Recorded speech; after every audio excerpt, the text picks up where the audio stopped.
Nathan Zegura here with your 2-minute drill presented by University Hospitals with a look at the Browns' 2017 schedule.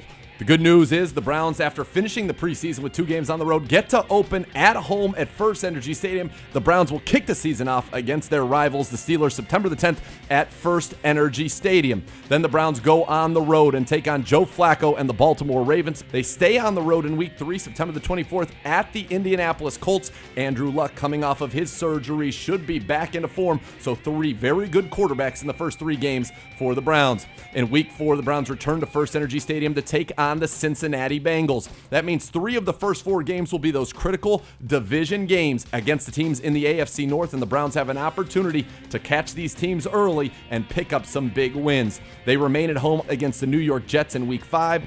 Week 6, they travel to take on the Houston Texans. The Texans have been to the playoffs each of the last 2 years, led by a very strong defense, still looking for their answer at quarterback. For the 4th straight year, the Browns will play the Tennessee Titans. That is week number 7 here at First Energy Stadium. So unlike last year, when the Browns had 5 of the first 7 games on the road, 4 of the first 7 will be at home this year. Week 8 takes on the Minnesota Vikings in London. That's a game at 9:30 a.m. Eastern time. They follow that up with their bye. So 8 games, then a bye, then the final 8 games, as the season really is broken into 2 parts. The Browns finish up at Detroit on November the 12th, home against the Jacksonville Jaguars on November the 19th.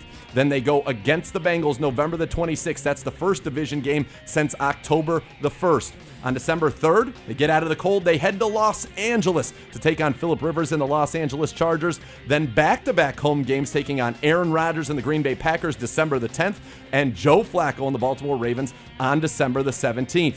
On Christmas Eve, the Browns travel to Chicago to take on the Bears, and then they finish the season on New Year's Eve at Pittsburgh. The Browns have played the Steelers in the final game now 7 of the last 8 years, and it's the first time in over 50 years that the Browns open and close the season with the same opponent, the Steelers. For the latest on the schedule and for your opportunity to get Browns tickets, be sure to head to cleanbrowns.com and the Browns mobile app. This has been the 2-minute drill brought to you by University Hospitals.